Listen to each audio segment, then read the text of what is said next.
Welcome back to the Sleep Atlas, your soft companion for winding down, drifting off, and voyaging through dreamlike lands. Tonight, let us journey far beyond the noise of the world, to a place where starlight speaks in whispers, and the sea tells only stories of calm. Close your eyes and picture a gentle bay, sheltered by cliffs and old pines, where the tide laps like a lullaby, and the sky wears its quietest moon. There, under blankets of lavender mist, lives a village lit not by electricity, but by lanterns, delicate, handcrafted beacons tended by caretakers, whose only job is to keep the dreams of their neighbors gently glowing through the night. This is their story. Let it unfold slowly, like waves brushing sand. Let it wrap around you like a woolen shawl, comforting, peaceful, and deeply still. Chapter 1. The Train to Stillness. Welcome back to the Sleep Atlas, your soft companion for winding down, drifting off, and voyaging through dreamlike lands.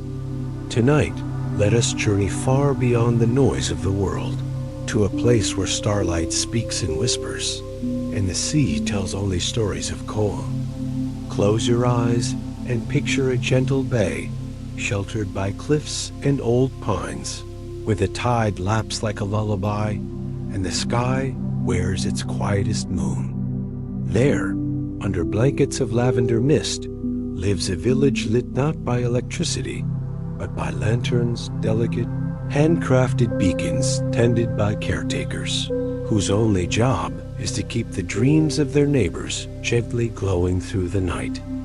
This is their story. Let it unfold slowly, like waves brushing sand. Let it wrap around you like a woolen shawl, comforting, peaceful, and deeply still. It was nearing twilight when the last train curved quietly around the headland, exhaling a sigh of warm steam into the cooling air.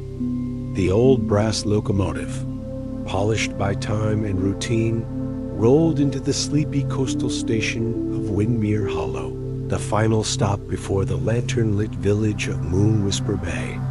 From the window, you could already sense the change.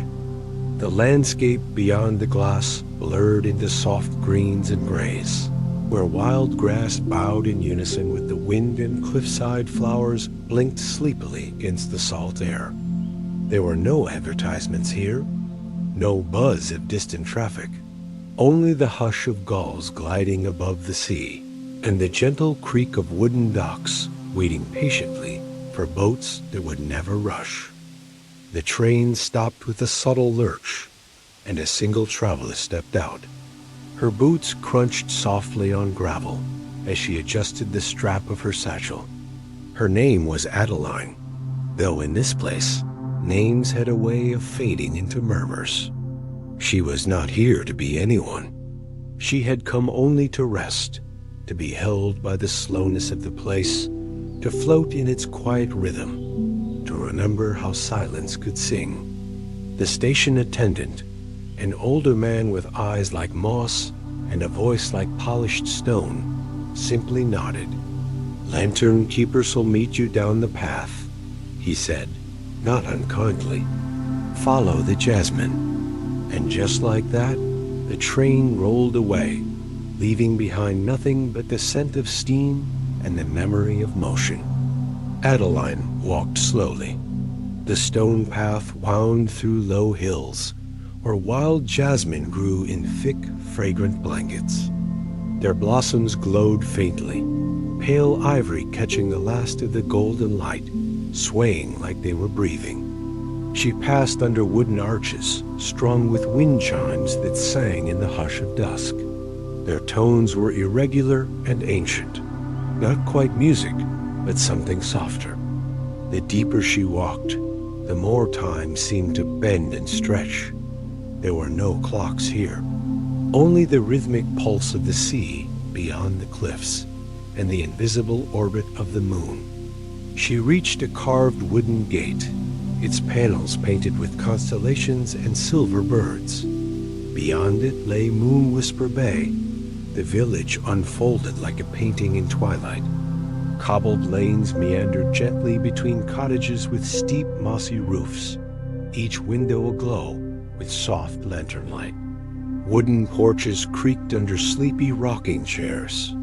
Cats, the lazy, long-limbed kind, blinked from the shadows, unfazed by the newcomer. At the center of the village stood a tower.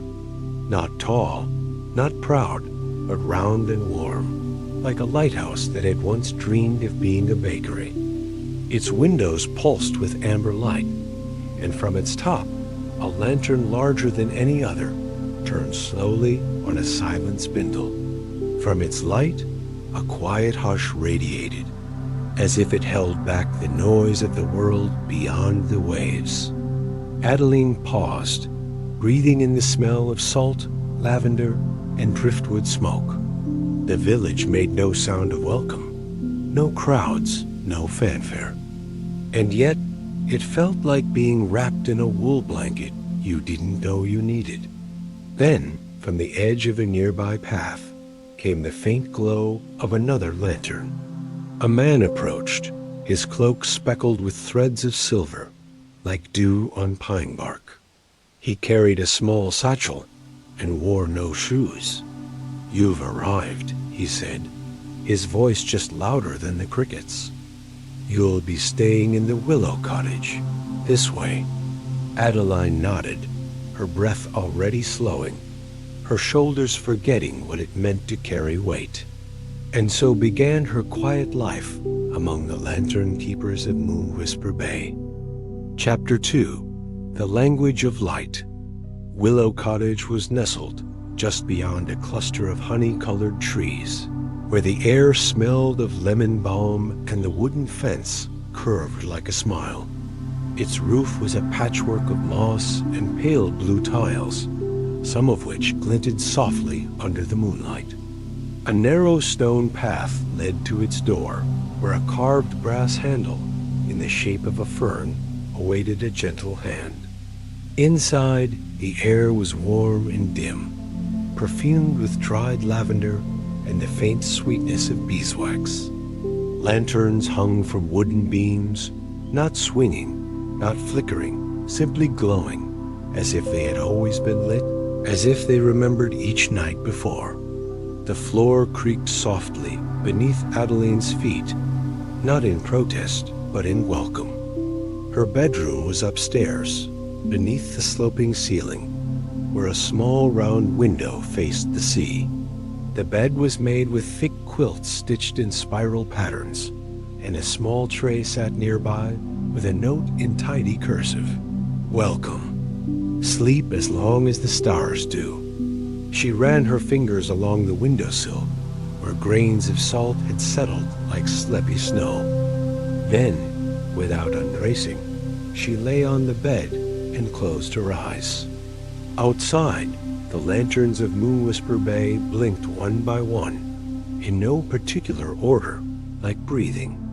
Somewhere, a bell chimed, low and distant, marking nothing at all. Morning arrived not with alarm or urgency, but with the slow bloom of light pressing through linen curtains. Adeline rose, not because of a clock or a knock, but because her body felt ready. The floor was cool beneath her feet, and the house held the hush of places that respected silence. Downstairs, a kettle had already begun to sing, not with steam, but with a gentle hum from a hidden mechanism. A porcelain cup stood waiting beside a tiny jar of honey and a single note. "Today, you meet the lanterns." She stepped outside into the hush of morning. The village was bathed in a milky light, as if wrapped in a pearl. Few people moved about. A baker was arranging loaves on a windowsill. A child sat cross-legged, brushing the fur of a cat so still it could have been carved from smoke. And down the lane, the man from the night before waited beside a cart filled with lanterns of every size and shape. "You slept well," he said, more as a statement than a question. "That's good," let's begin." He introduced himself as Elliot. His voice was soft, but not uncertain. He moved like someone who had nowhere urgent to be, which made Adeline feel the same. "Each lantern has its story," he explained, lifting a green glass orb the size of a grapefruit. "This one remembers the laughter of the woman who once sang lullabies from the shore. It hums sometimes when the tide is high." They walked slowly through the village. Every doorstep had a lantern, some old and cracked, others freshly painted with constellations or swirling vines. Elliot stopped often. He would kneel, adjust a wick, whisper a name, or simply touch the glass with 2 fingers and close his eyes. "They don't need much," he said, "only someone to notice when their light flickers." At midday, they rested beneath the wishing pines, a small grove where needles fell like feathers and the ground felt springy beneath the moss. Adeline closed her eyes and let the filtered sunlight spill over her like warm milk. Birds did not chirp here. They cooed, rustled, hummed. "The lanterns aren't just for seeing in the dark," Elliot said. "They carry the weight of dreams, of memories. They burn quietly with what people leave unsaid." That evening, Adeline was given her first lantern. It was small, with glass the color of fog and a thin metal frame etched with symbols she did not recognize. "Don't worry," Elliot told her. "It will tell you its story in time." She hung it outside her cottage window. That night, the lantern pulsed gently, not in rhythm with the wind or tide, but with her breath. In bed, she listened to it glowing, and for the first time in a long while, she did not wonder what time it was. She simply drifted like mist, like memory, like light. Chapter 3. Lanterns that Remember. Days in Moonwhisper Bay did not pass, they lingered. Time here was less a march and more a tide, ebbing gently from one moment to the next. Adeline's footsteps soon became part of the village rhythm. She rose with the light, walked slowly, listened often, and tended to her lantern with quiet care. It began to change. The fog-colored glass sometimes shimmered faintly with hues of lilac or gold. Its light warmed when she touched it, and cooled when she felt distant. She came to think of it less as an object and more as a companion, a presence that pulsed just at the edge of language. Elliot taught her more each day, but always in whispers. "The lanterns," he said one afternoon, as they sat by the cove where sea foam painted the rocks in lace, "are tuned to human softness, kindness, stillness. You cannot force them, only attend." He showed her how to make wick oil from pressed herbs, rosemary, mint, and moonvine, how to brush soot from glass without waking its dreams, and most of all, how to wait. "They speak slowly," he smiled, "like old trees." The village was small, but alive in subtle ways. Some houses had no locks, some doors no hinges. You could pass a neighbor and exchange nothing more than a smile, and still feel as though you'd shared a story. Evenings were a tapestry of lantern glow, shadow, and silence. People gathered not to talk, but to share space reading books aloud in soft tones, tracing constellations from porch chairs, or simply sitting with tea as the fog rolled in. One evening, as the mist curled low and the tide stretched its limbs across the sand, a soft chime echoed through the air. It came not from a bell, but from a lantern, the large one atop the old tower. Elliot paused and looked up. "It's calling," he said. "We should go." They walked quietly through the dim lanes, past stone walls lined with moss and tiny carved shells. At the base of the tower, they removed their shoes and entered. The air inside was warm and fragrant, filled with the scent of burning lavender oil and soft beeswax. The room was round, with shelves stacked in circular tiers, each shelf filled with lanterns, none of them lit. "These," whispered Elliot, "are the resting ones." He picked up a lantern with a chipped base and opalescent glass. This one belonged to a baker who told bedtime stories in 3 languages. It has not spoken in years, but tonight it blinked. Gently, he handed it to Adeline. It was cool to the touch, but not cold. Inside, the faintest flicker danced, like a memory testing its shape. "Sometimes," Elliot murmured, "they return when someone nearby remembers something kind." Adeline held the lantern in both hands. She didn't speak, didn't ask what to do. She simply closed her eyes and thought of the warm crust of bread, the smell of cinnamon, and the feeling of stories spoken without understanding all the words. The light inside the lantern loomed, just a little, enough to see by. "You're listening," Elliot said, not to her, to the lantern.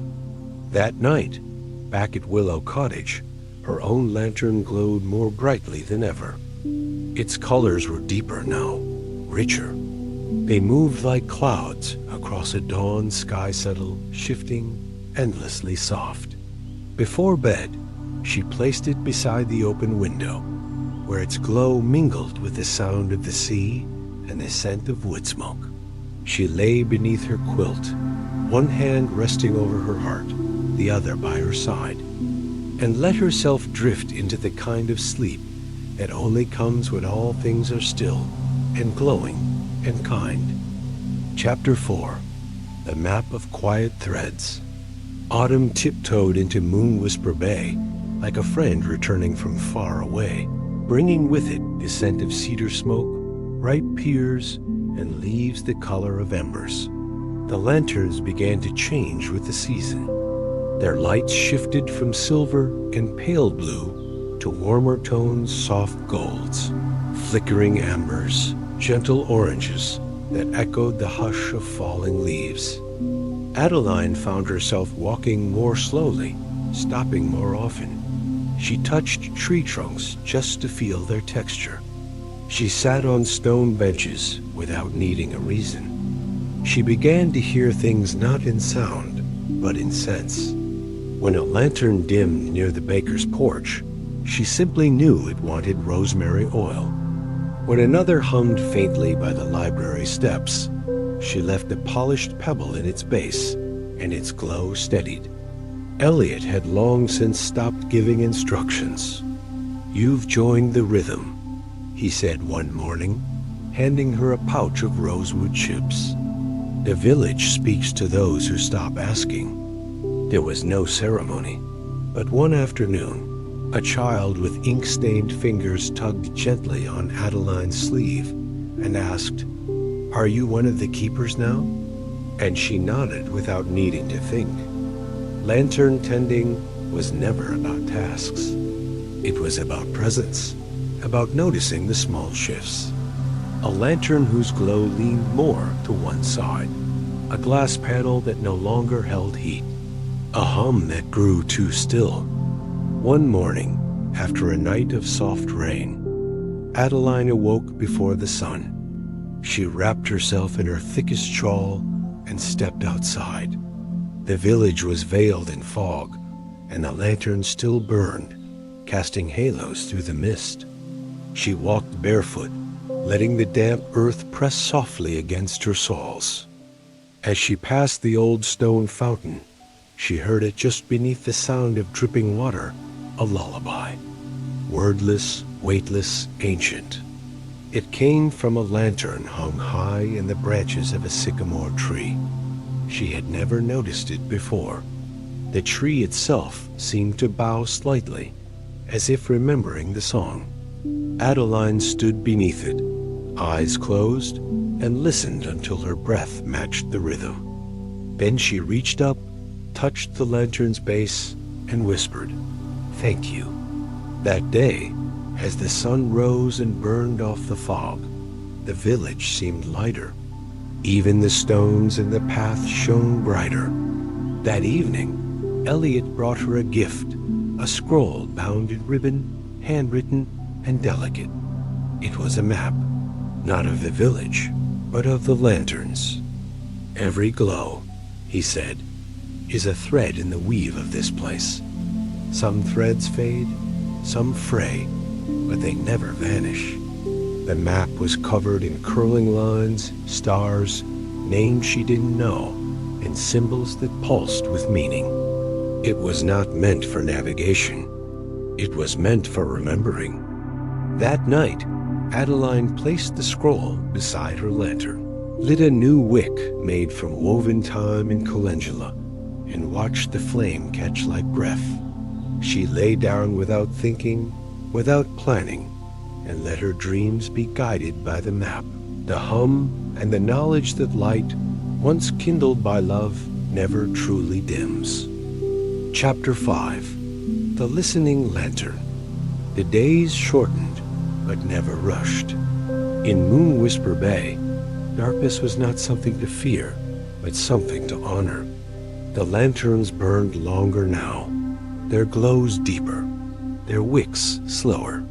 The village moved in time with the twilight, stretching gently into the early hours of evening. Adeline spent her afternoons in quiet rituals polishing glass, mixing oils, placing tiny cedar shavings near the bases of lanterns that seemed restless. Each light had its own story, its own rhythm, its own small needs. She came to know them the way one knows a favorite path through the woods, not by memory, but by feeling.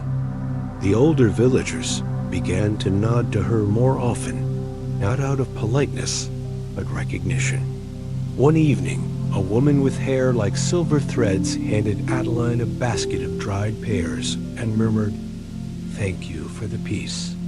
Nothing more, and yet it filled Adeline's chest like a warm tide.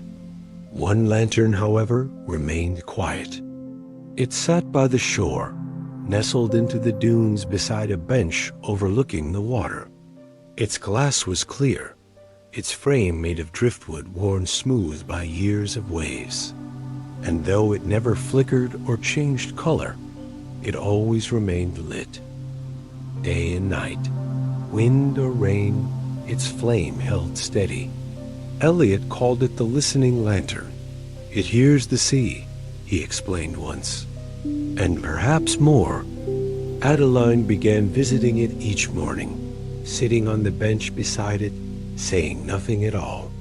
She brought no offerings, no oil, no brush, only herself and her silence. Over time, something subtle shifted. The lantern's glow seemed to lean toward her. Its light began to sway gently, as if in agreement. And one morning, just as the tide withdrew and left behind a ribbon of foam, she thought she heard a whisper, not in her ears, but somewhere deeper. "Stay," she told no one. She didn't need to. The message was not instruction, only affirmation. She belonged. That night, a soft rain fell across the bay. The lanterns shimmered like stars underwater. From her window, Adeline watched the droplets slide down the glass, catching the glow of her lantern as they passed. She felt no urge to move, no need to speak. The hush of the village pressed around her like a quilt of fog and time. She imagined every lantern humming in unison, their low frequencies braiding together into a lullaby the wind could carry across the waves. Later, she lit a small candle beside her bed, one made of beeswax and rosemary, and read a few lines from a journal she found tucked between old maps. Some places speak not in words, but in warmth. And some people do not search. They simply find themselves and stop moving. She closed the book, let the flame burn until it felt right to blow out, and then slipped beneath the covers. Outside, the listening lantern flickered once, just once, as if it too had settled in for the night. Chapter 6. She Who Glows. Winter arrived like a breath held in stillness. In Moonwhisper Bay, it did not roar or bluster. It settled gently, laying quiet frost upon the stones and draping the trees in delicate veils of silver. The sea slowed, its waves smaller, more deliberate, as if respecting the season's silence. The lanterns burned with a steadier glow now, their colors muted like pastels left in the sun. Even the light had learned to whisper. Adeline's days became slower still. She woke with the first soft blue of morning and walked the empty lanes, her footsteps muffled by moss and snow-dusted earth. The village was quieter now. Doors stayed closed. Windows glowed earlier. People nodded through panes instead of porches. And yet she had never felt more surrounded. The lanterns were speaking more clearly. She could feel when one needed attention without looking. She could hear their warmth in the cold. She had become, without knowing when, part of the light. One morning, Elliot met her by the tower. His coat was heavier, his breath visible in the air. He handed her a small key, brass and warm despite the chill. "It's for the quiet room," he said. "It's time." She had never been inside. Few had. The quiet room was said to be where the very first lanterns were made, glass blown by hand under moonlight, their wicks dipped in oil pressed from white lilac and silver figs. She stepped through the arched door and into a room of stillness so complete it seemed to hum. The floor was smooth stone, the walls lined with shelves that held lanterns too old to shine, or perhaps too wise. At the center stood a single table, and on it a lantern unlit, made not of glass or wood or brass, but of something else, something soft, like light pressed into shape. She understood without being told. This one was hers to make, not for a house, not for a path, but for the space she carried inside. She took a breath, closed her eyes, and placed one hand above the lantern's form. She did not speak. She did not think. She simply remembered each quiet morning, each slow step, each breath matched a flame. And when she opened her eyes, the lantern glowed, not brightly, but completely. Later, as dusk fell and the sea whispered its familiar rhythm, Adeline carried her lantern down to the listening bench. She placed it beside the driftwood flame, and for a moment, the two lights pulsed in perfect unison. She sat, not to listen, not to wait, but simply to be. Around her, the village softened into shadow, the lanterns weaving their nightly net of calm. Far above, the stars opened like petals, and beneath them, the lights of Moonwhisper Bay shimmered like lullabies, glowing not to chase away the dark, but to honor it. Because in this place, silence was not emptiness. It was presence. And Adeline, once a visitor, now glowed quietly too.